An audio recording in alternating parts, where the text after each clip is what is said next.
So anyway, this story was it must be I must have talked about Bluey quite a bit in the past because this story was like it just showed up everywhere. Somebody tagged me with it on Twitter that I don't remember who. Dr. Mojo Martin sent it to the email, and that all happened after I'd already found out about it myself and decided that like, oh, this is a Bluey thing. I should cover that on the thing. So yeah, everybody wants me to cover this one today. You can read the good version of this article on The Friendly Atheist, where he's actually responding to this article, but we're taking it straight from the source on Blaze Media, which Yay! apparently this is actually a bit of an older article that's just been like reposted. It was like some guy's Substack back in 2023. But yeah, he says, how a beloved children's cartoon turns fathers into mothers and what the Bible says about it. So I figure for this, I haven't done my normal thing where I highlight like the important points of the article. I think I'm just going to read through this article and we can just kind of react to it as we go, because I have not actually read this yet. Fennec is asking if I'm sick. Yes, I am sick. Yeah, sick as hell. It made it easier for me to get Husker's low notes in the song, which aren't actually all that low, so that I didn't really need the help, but I had it. The help was there and it wasn't appreciated. Yeah, I have my Kleenex box in my hat box, and it's actually for my nose this time. But Yeah, so we must save the DILFs from the trans agenda. What? Sure. That's what Stoff said it, not me. No, I understand what was being said. I'm just like wondering if that's where anyone is actually going with this, but I don't know. So the fun thing is, like, I don't know if you actually watched that thing that I dragged my partner into when you were gone the one week, where I like got out my yarn and push pins and we're like, they're actually a poly couple because they're doing this, like they have an open marriage. Are we talking about the cuck chair? No, we're not talking about the cuck chair. The cuck chair was a joke. I'm talking about like real plot points in the show. Okay, but can we talk about the cuck chair? No, the cuck chair's not interesting. The cuck chair isn't interesting.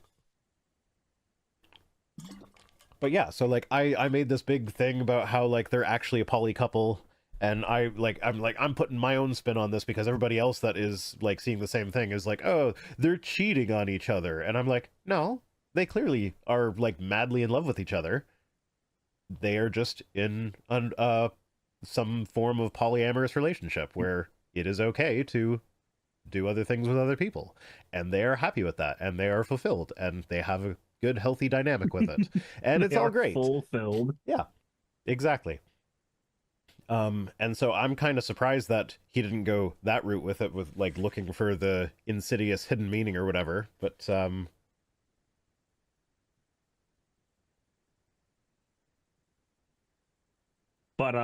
you just sorry, Sean Helfin just distracted me with we're talking about how Bluey is allowed to go have fun as well as his wife with the other. Okay, Bluey is the daughter. Bandit is the father. This is the reason why there's so many shirts that say I'm in my Bandit era. I have my Bluey shirt that is it's not a dad bod, it's a father figure. And it's got a picture of Bandit on it.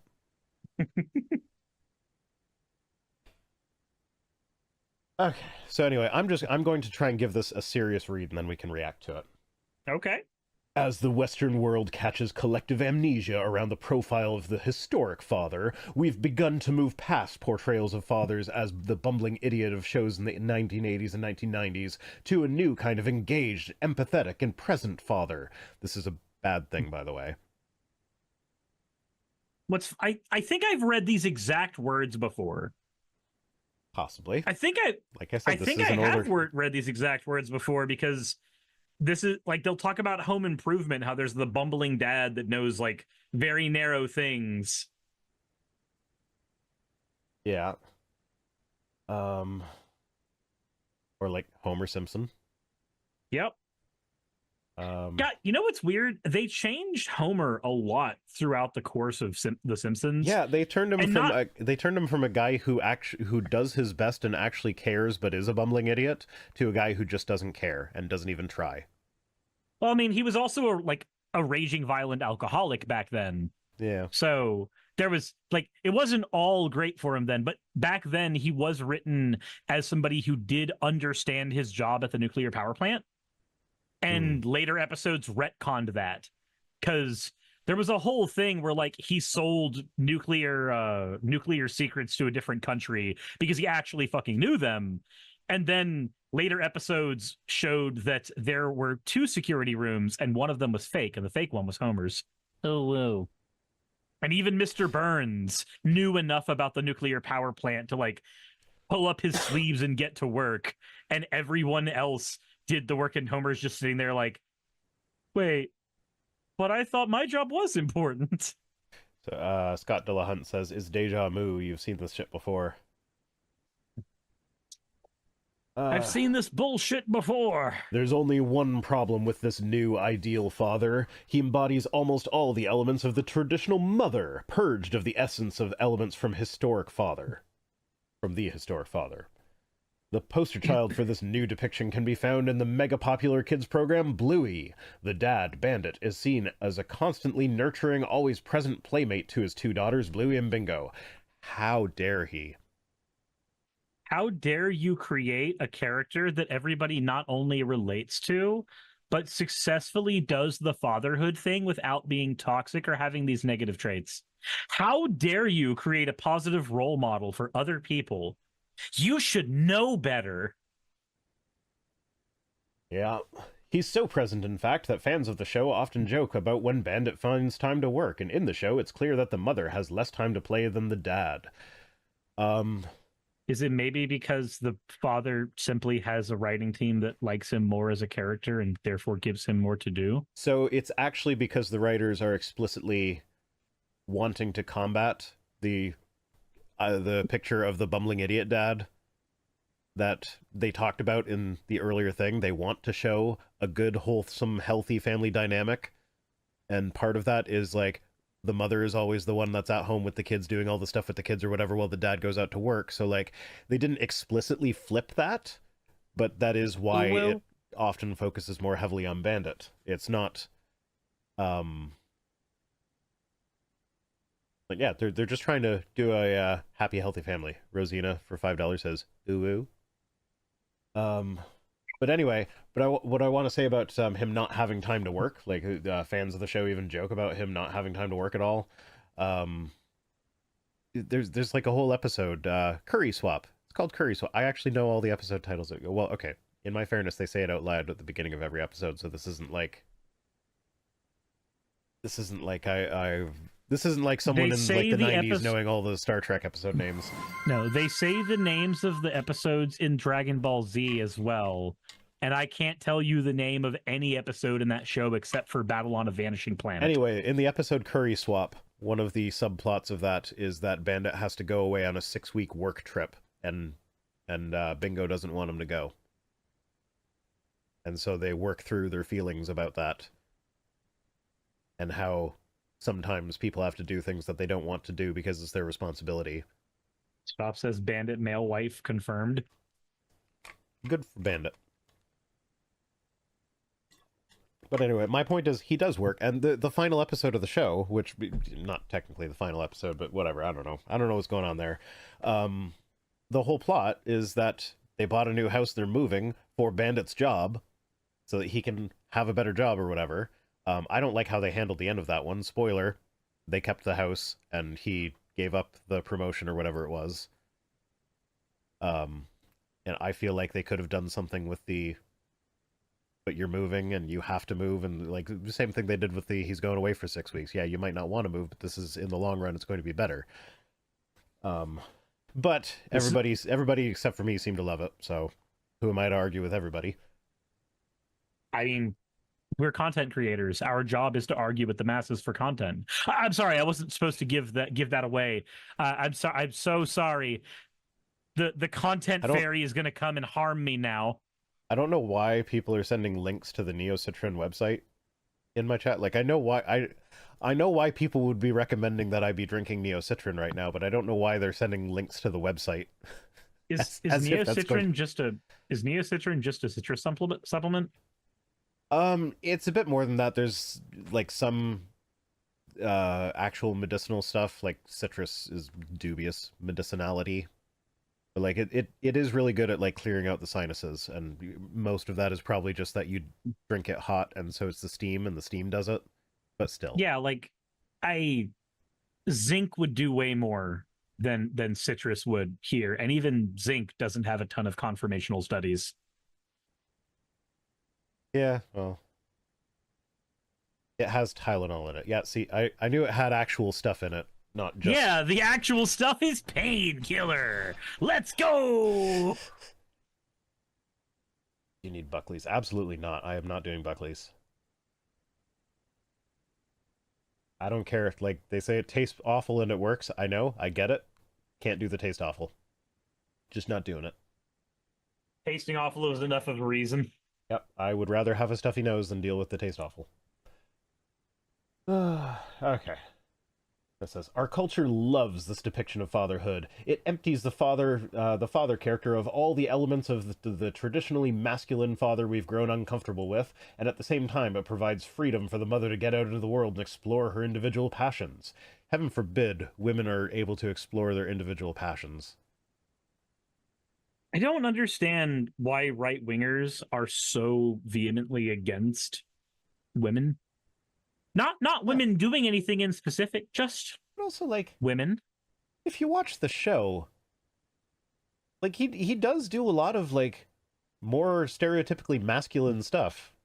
There's an episode called Stump Fest where the whole thing is him and the boys get together and have a blast pulling stumps out of the ground, like tree stumps. Mm-hmm.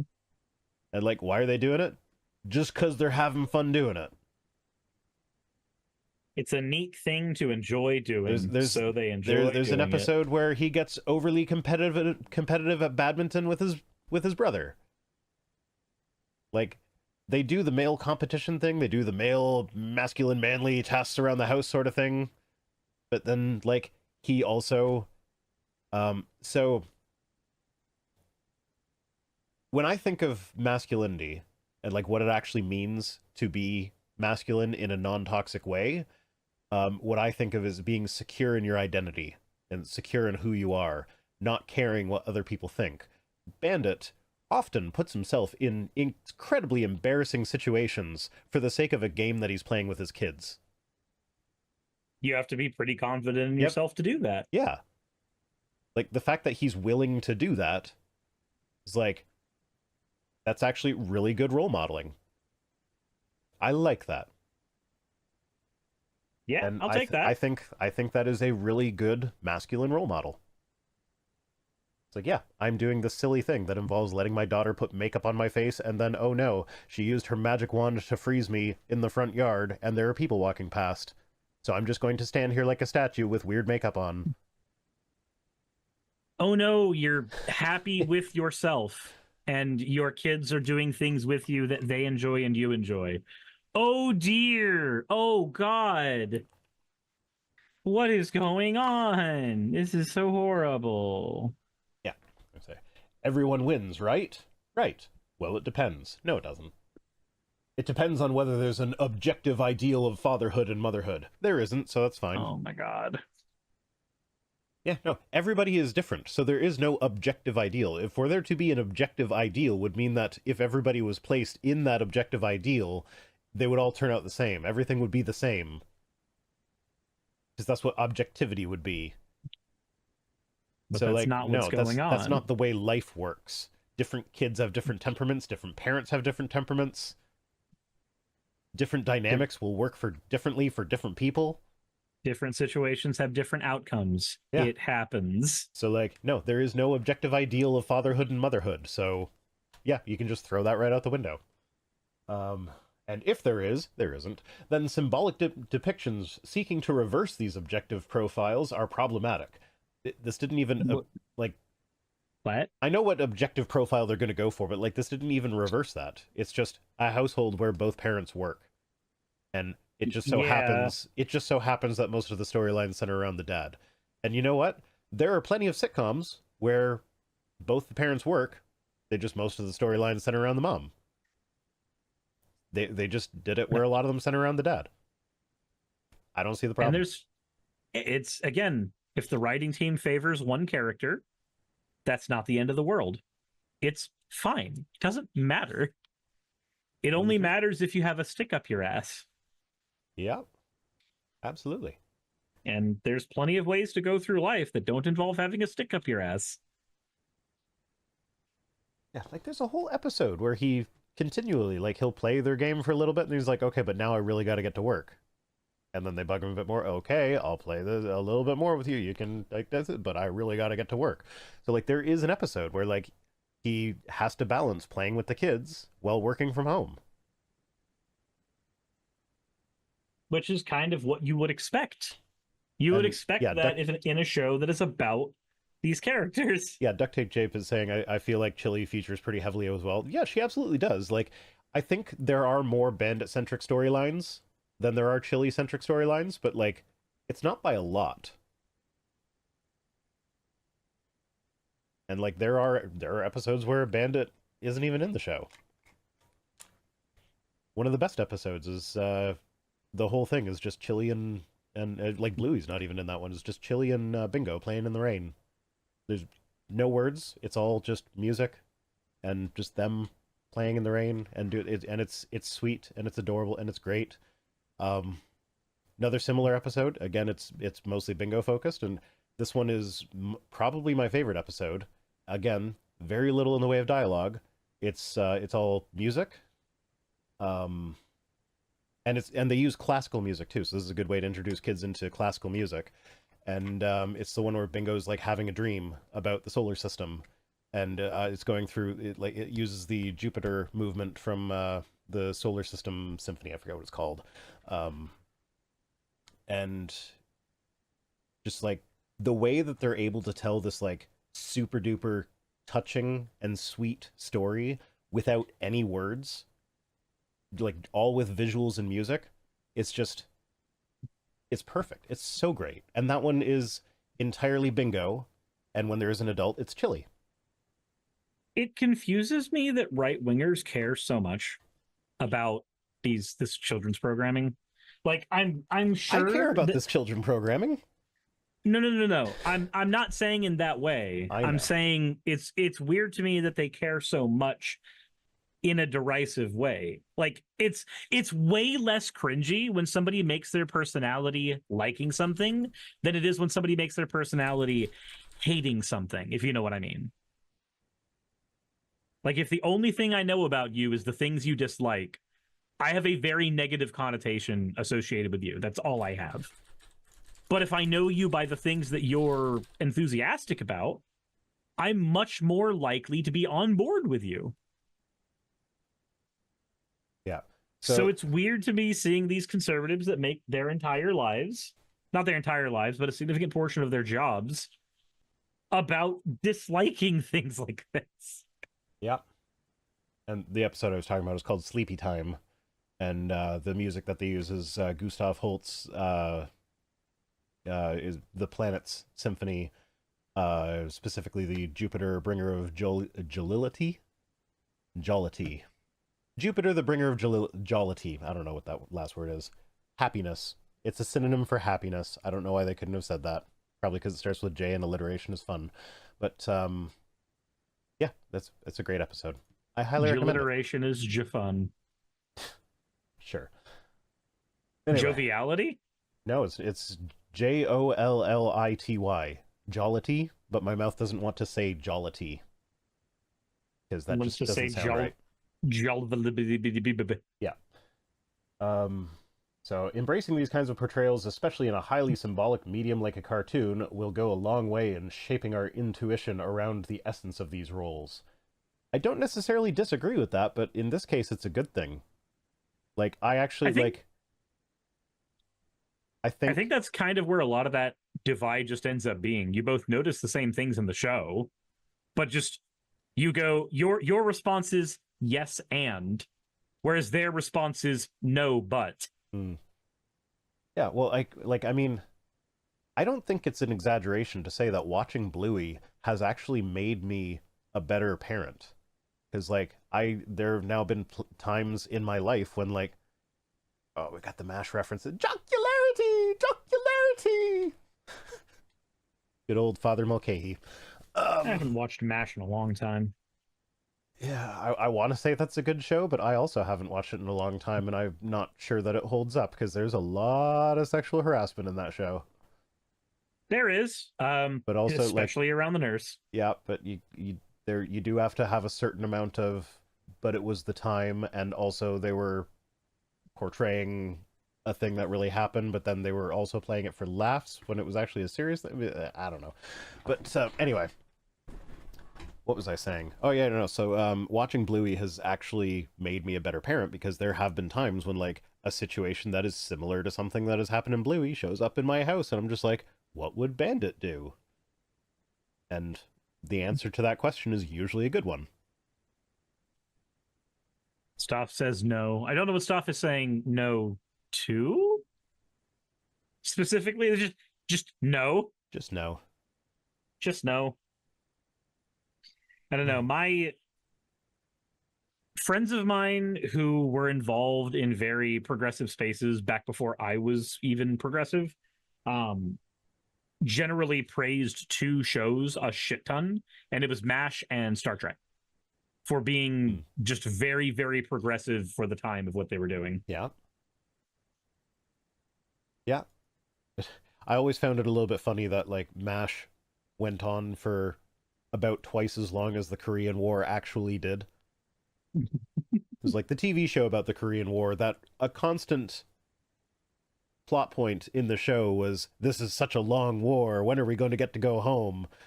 That show actually lasted twice as long as the actual war did, so I always found that kind of funny. But, yeah, so it'll go along, so embracing these portrayals will go a long way in shaping our intuition around the essence of these roles. I hope so, because like shaping our intuition about the way family dynamics should be around such a wholesome show as Bluey, I think is great. Now today, almost no one thinks there are objective ideals to these archetypes, because there aren't, and if they are right, and they personally resonate with the father, mother, and daughter depictions in Bluey, wait, they would resonate with all three? Sure. Then everything I'm about to say will be dissonant and probably offensive. At least they know they're being a dick. This may offend some people, but So like I said, I haven't actually read this article through yet, which is unusual for me. Normally I do. But I feel like this is going to be like in the same vein as the comedy shows where the entire show is just being them like, hey, I'm not allowed to say anymore, so You know, it's so weird how often I get censored. Nobody can hear what I have to say. Not a single one of you gets to hear what I want to say on a day-to-day basis. Catch me now on Netflix. Today. Today is special. Watch me on Netflix. I got a Netflix special going up. I got a special thing I'm doing with Blaze Media.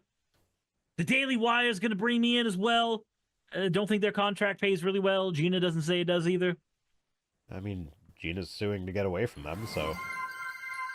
Oh, is she actually suing to get away from them?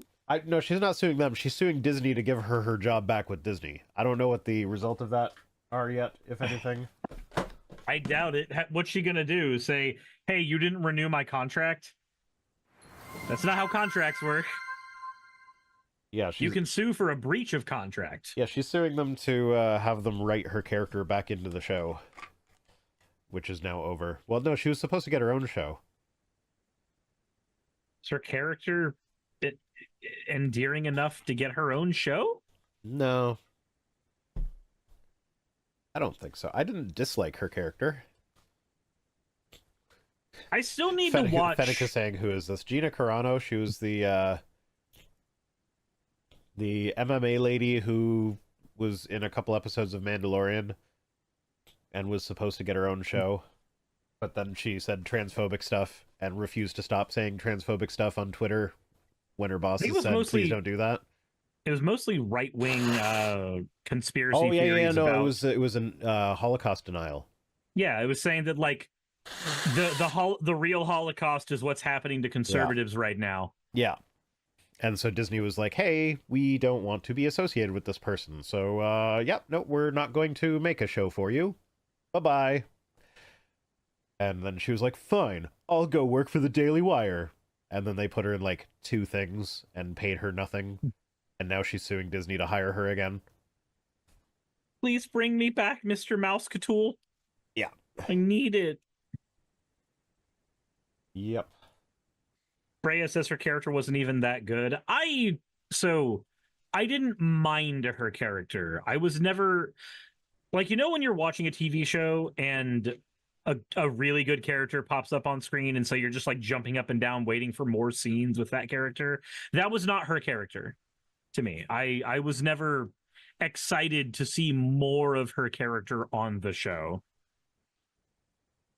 Yeah. I can't say that. I can't say that I was sad to see her go. She's not a great actor. She started in MMA. Like, when you start your acting career by getting hit in the head a bunch, you're probably not going to be an A-lister anytime soon. Unless you're in WWE. Yeah, but that's all acting anyway. Yeah. So like it that is. kind of transitions nicely to a point. I just shouldn't tell I don't. that to. Okay, Dwayne Johnson might be like billing like an A-lister, but he doesn't act like an A-lister. He's okay. He's not a great actor. He's okay. He acts like somebody who's going through life completing all the side quests. Yeah, that makes sense. Right now, John Cena's doing the same thing. Yeah, that he is. I don't understand why people keep casting WWE people in movies. Like, I get it for the Fast and the Furious franchise. I need a neti pot. Okay, people, stop trying to give me the home remedies for my stuffy nose, okay? I'm just gonna wait it out, because that's what I always do. Okay, but have you tried the blood of the innocents? One of my kids would have to not be guilty for me to pull that off. Robbie says, give me a New Republic Ranger series with the older pilot and the hotshot rookie that may or may not be force sensitive. You know what I want them to give me? I want Star Wars to give me a proper Darth Bane series. Okay. Fennec says, you live in Canada, go to the doctor. This is a small little viral infection. There's nothing the doctor can do for it. Like, yeah, there are probably antivirals, but, like, I don't need antivirals. Those can go to, like, an old lady who might die if she gets a virus. So the best thing I can do is just stay in my house, get as much sleep as I can, drink lots of liquids, and that's it.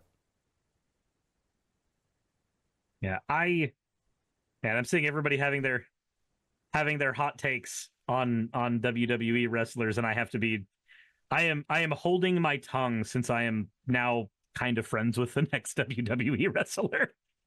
I know nothing about any of them.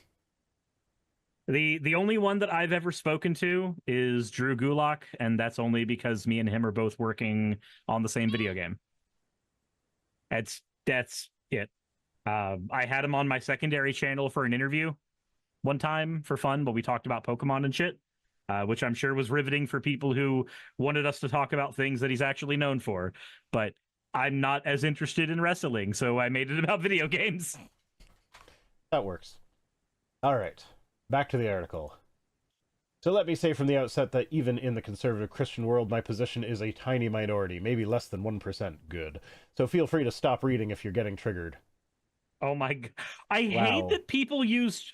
Okay, so years ago, when I was way more into like the Sargon of Akkad Thunderfoot style content, I was also into Leafy is Here content back then.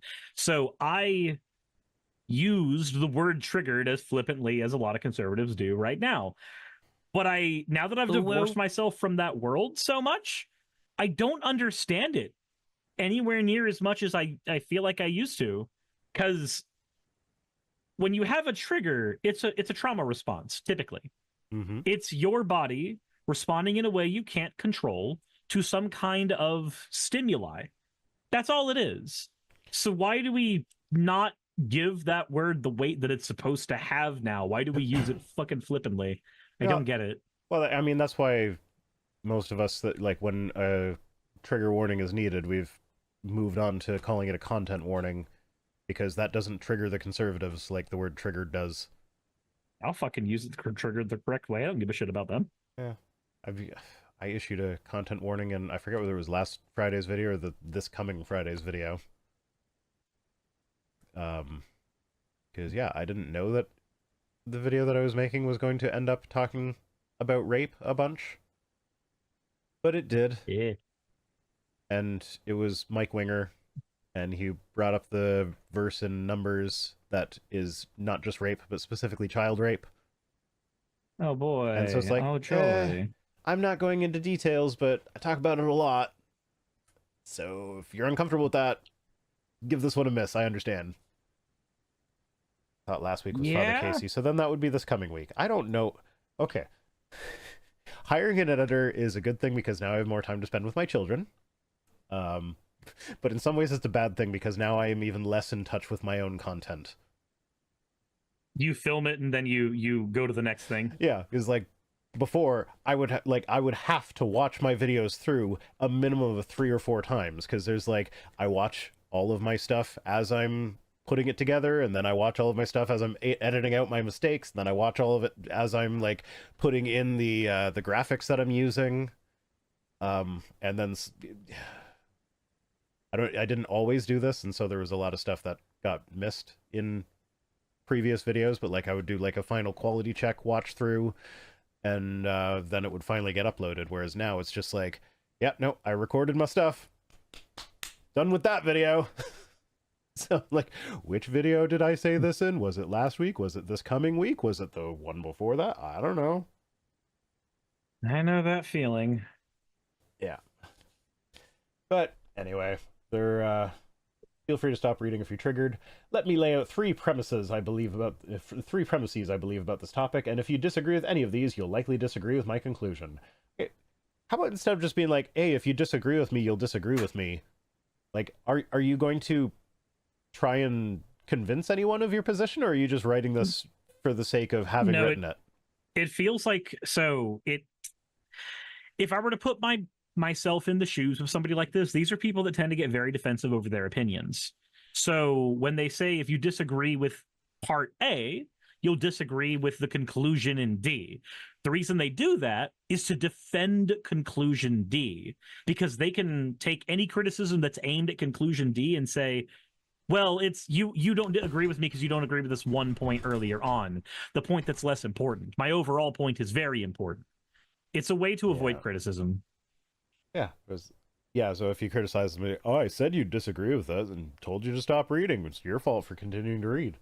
Basically. So premise 1, masculinity and femininity are not social constructs or primarily biological concepts, but are family concepts designed to create a certain dynamic and to construct a highly functional, multi-generational family team. If it is meant to construct a family team, then it's a construct. It is by every definition a social construct. Yeah.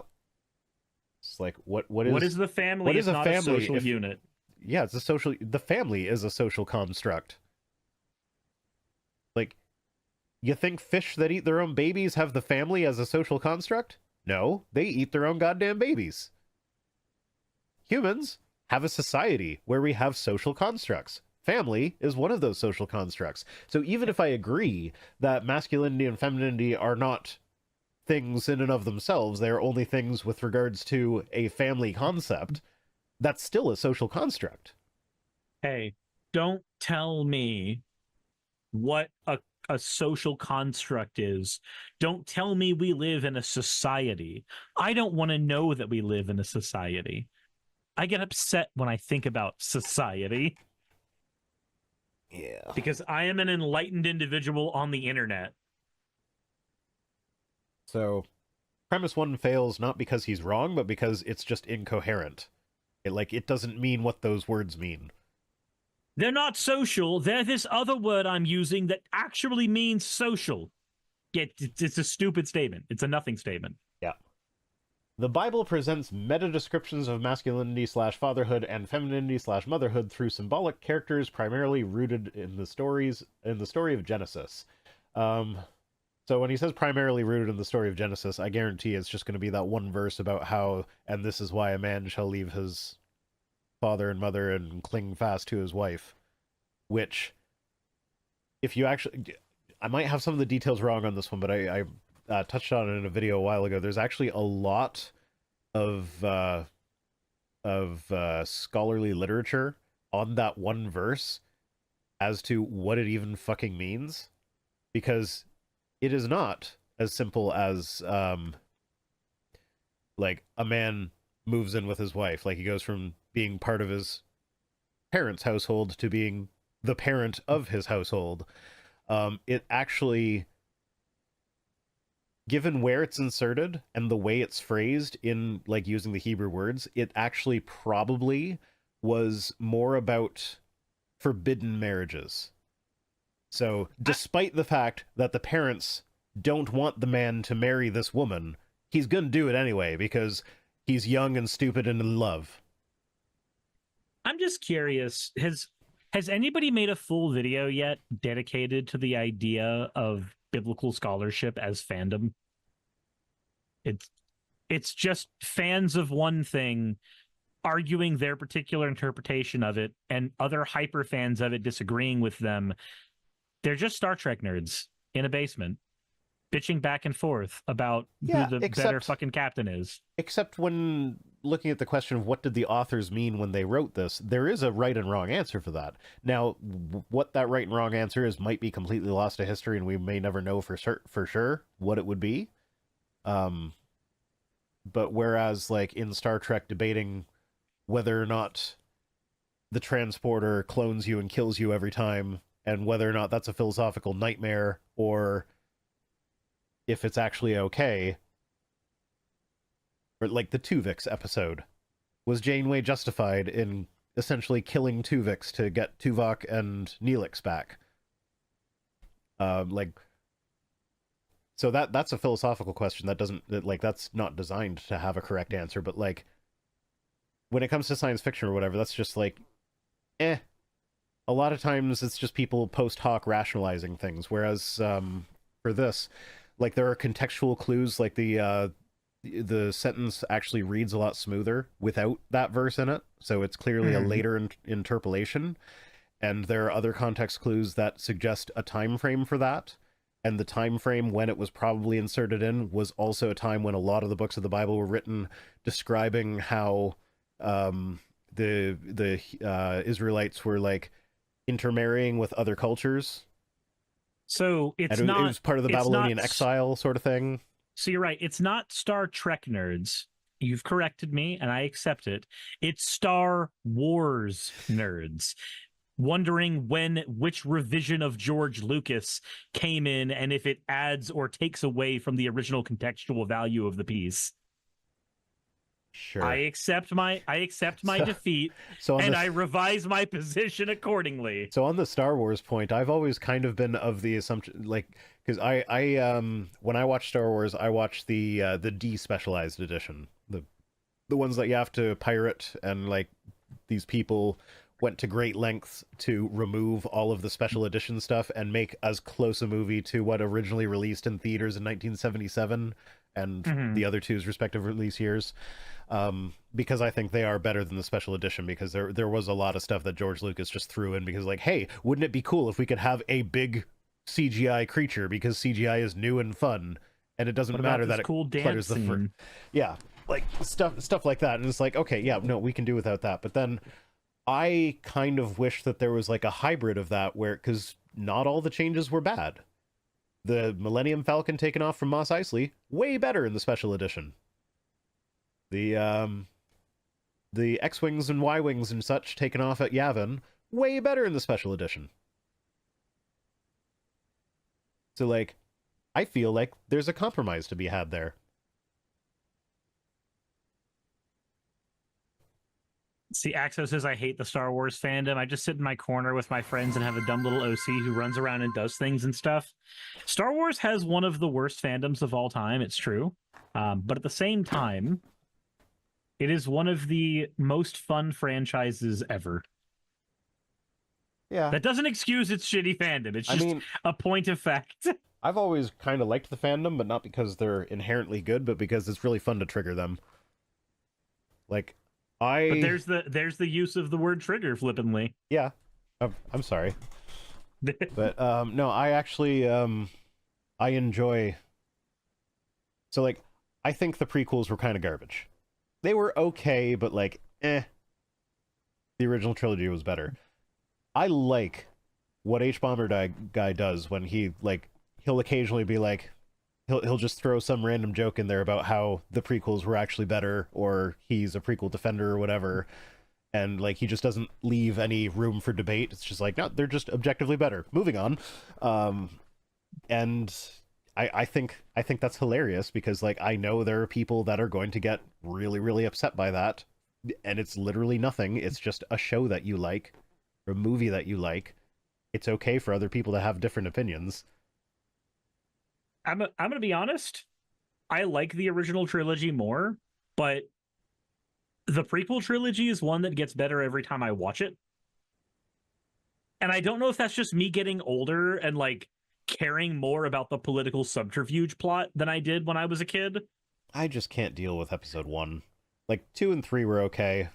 3's got the big Two, final climax scene that's pretty awesome, but 2 is the one that I can't stand.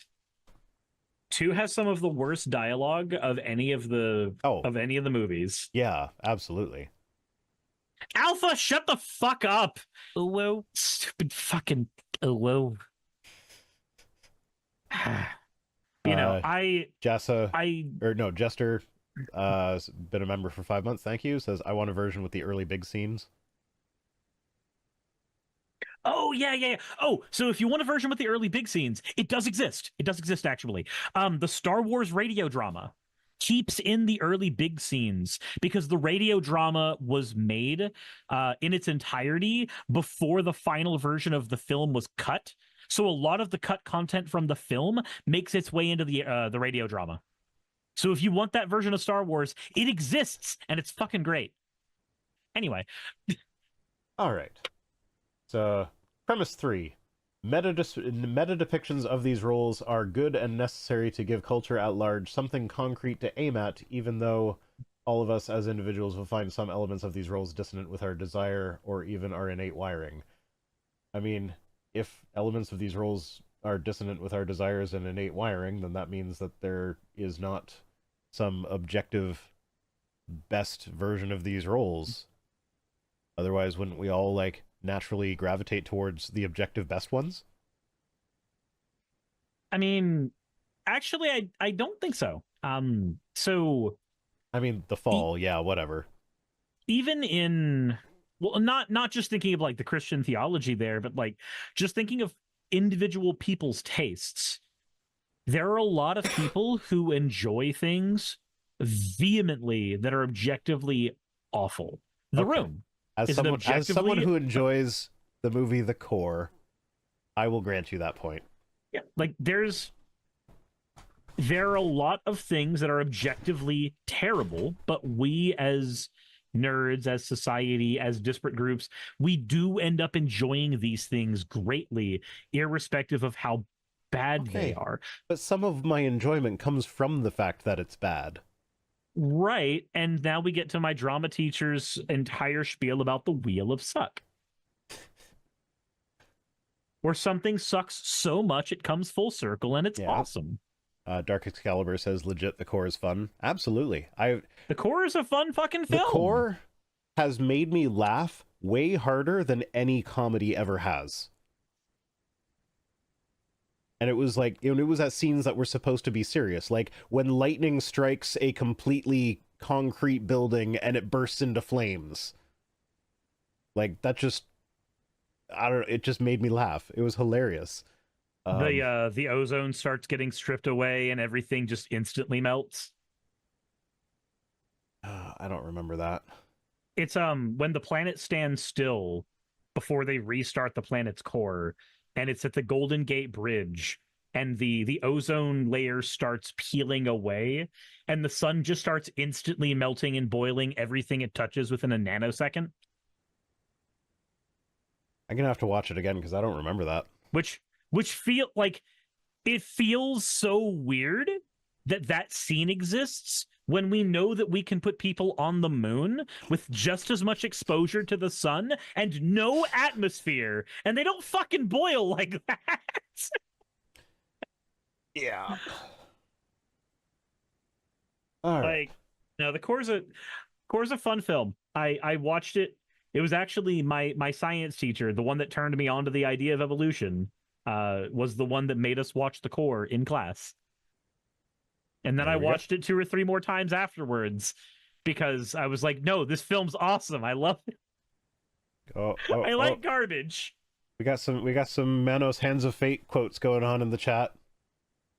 I don't know. Okay, so Manos Hands of Fate is one of those movies where, like, I remember it being fun and hilarious and just fun to watch or whatever, but when you're actually watching it, there's these long stretches of just nothing happening where it's like, this isn't fun. This movie should be like 27 minutes long if you cut out all of the useless blank scenes. But there's also a lot of fun behind the scenes stuff in that. Like the actor playing Torgo literally tripping balls the entire time. So like the reason he walks the way he does is because he can't walk any other way. There's also like the couple that they spend way too much time with that are like making out on the road that the cop keeps bumping into. The reason they spend so much time on them, even though they have they have nothing of anything to do with the plot, is because the woman in that car was promised the lead role, but she broke her leg. And so the director was like, okay, well, you can still have a role, and I guess we'll try and make it a bigger role than we would otherwise. There were actually a bunch of scenes that were supposed to be nude scenes, but when they had to switch actresses, the new actress was like, no, I'm not getting naked. And so there's a lot of moments where it's like, she'll take off a dress and then be wearing another dress underneath. And it's not like a night slip kind of dress. It's just like a slightly smaller dress. Oh my God. And it's so good bad, but also bad. Okay, anyway, let's see how he justifies his first premise, which, remember, was the nonsensical thing about how masculinity and femininity are not social constructs, but they are derived from the social construct of a family. So, I derive my first premise from the theological principle of first mention. When God created male and female, he actually revealed the purpose for gender, and that was to create a certain kind of family team. So God created man in his own image. In the image of God, he created them. Male and female, he created them. And God blessed them, said them, be fruitful and multiply, fill the earth and subdue it, blah, blah, blah, blah, blah. So this verse here, that is actually the verse that, if you look at ancient rabbinic tradition, in the Talmud, there are 8 recognized genders. One of those genders is androgynos, is I think the word that the Greek translations use. It doesn't translate exactly to what we would think of when we say androgynous, but it clearly shares an etymological root. But it is containing characteristics that are both male and female. This verse is the verse that the ancient rabbis would use to say that Adam was actually created both male and female. This is God creating Adam, male and female. Adam was androgynous. The first person ever was an envy. According to ancient Jewish tradition. And then the whole God took the rib out of Adam. Another translation for the word that is translated as rib there is actually side. So it's God took the female side out of Adam and made Eve. Oh, so he didn't make her out of a little bit of like. No, that's so. He didn't actually, rip a little bit out of Adam. I might be wrong on this one, so feel free to fact check me on this, guys. But I seem to recall that the word that is translated as rib there, that is the only place in any example of any ancient Hebrew document we have where that word is actually translated as rib. It's always translated as side in every other context. Can I text Dr. Josh? I could text Dr. Josh. But that's too much of a distraction. I don't know. Just assume that I'm right. So here's the thing. I could text Dr. Josh, but then he would like take 24 hours to get back to me as I have just derailed his entire life so he can go down a deep dive rabbit trail of this, because I've done this with him before, like where it's something that I think will be simple, and it so never is. I'll mention it to him, and he'll spend like the next day and a half researching this one word that I thought was an easy thing. Jassa says, Vice Rhino, too much of a distraction. We're on the first story. Yeah, that's my point. Oh my god, it's 9:30 and we're still on the Bluey story. We're still on the Bluey story. God damn it. Okay, we can skip the rest of the Bluey story, I guess. How did we...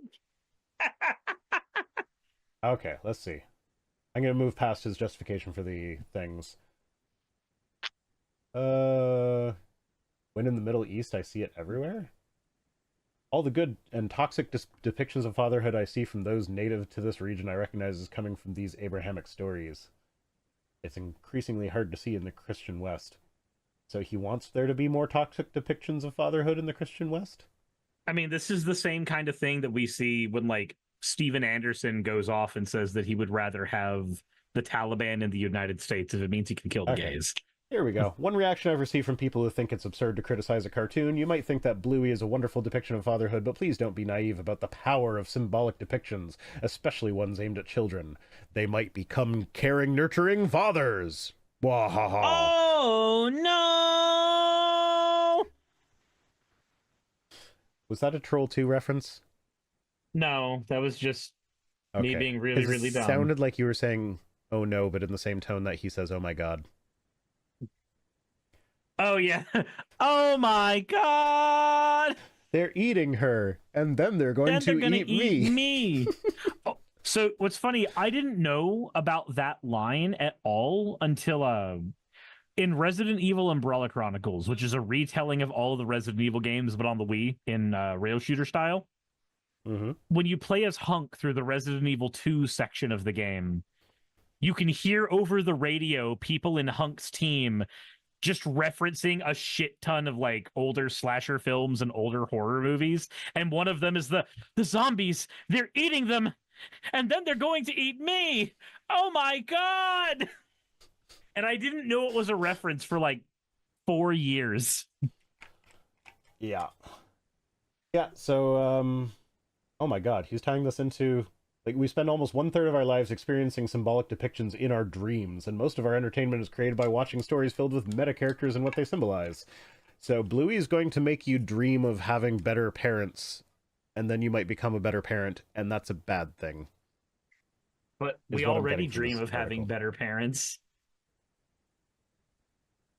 Instead of I dream of Genie, it's I dream of better parents. I don't know. I had a crazy, like...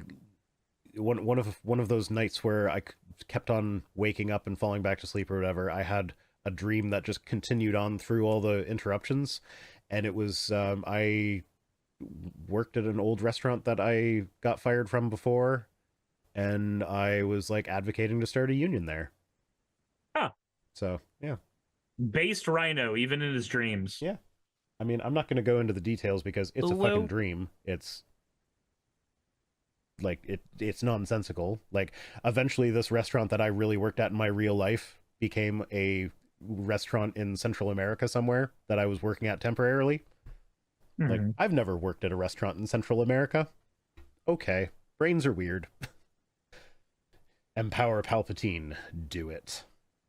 I don't know what do it is referencing there, so I'm not going to promise anything. Do it. Do it now. Yeah, no, I know that reference. I don't know what they're telling me to do. Cut off his head. Yeah, so... And in the same way, creating a daughter named Bluey using the color blue is totally lost on us. It goes right past our conscious awareness. If we do think about it, we think it's cool that they're reversing gender stereotype of colors. Oh my god! We skipped the part where it's significant that Bluey is blue because blue is a boy color, but Bluey is a girl. Oh, no. Fuck. Who wants to tell him about the 1800s? Who wants to tell him about Blue's Clues? Was Blue from Blue's Clues a girl? Yes. Okay. So here's the thing. There was an embarrassing amount of time in my life when I thought that Bluey was the name of the dog on Blue's Clues because I knew of one children's cartoon that had a blue dog, and everybody was talking about this children's cartoon with a blue dog named Bluey. So I was like, okay, that must be Blue's Clues. Hey, just wanted to give a quick thank you to all of my wonderful patrons who help keep me afloat and help keep this channel going. YouTube and Twitch are wonderful platforms, but at the end of the day, stability is not one of their strong suits. If you want to support my channel, then obviously Patreon is one of the best ways of doing that. Link is in the description. But I do want to personally thank everybody who has contributed to the channel. Those people would be Red Joker, Purple Poundini, Jemshin, Britzkrieg, Jupe the Malignant, Michael, Ravalern, Mabbity Babbity, Astral Frontier, Autumn and Angel, Nixie Chan, Agamotto, Victorian Alchemist, I'm not saying the last part of that, and you know that, Arcton Arclacier, Kiratorian, Dren Hadamata, Jordan M, John L, Lord Bleck, Smiling Game Master, and Fireshard. And everyone else who supports my channel and lets me do what I do full time. This is a dream job of mine that I never believed that I would be able to take full time, and with your help, I've been able to do it. So thank you so very much for that. Thank you for watching the video. I hope you all enjoy, and I hope you all are having a wonderful time. I will see you all in the next one, hopefully.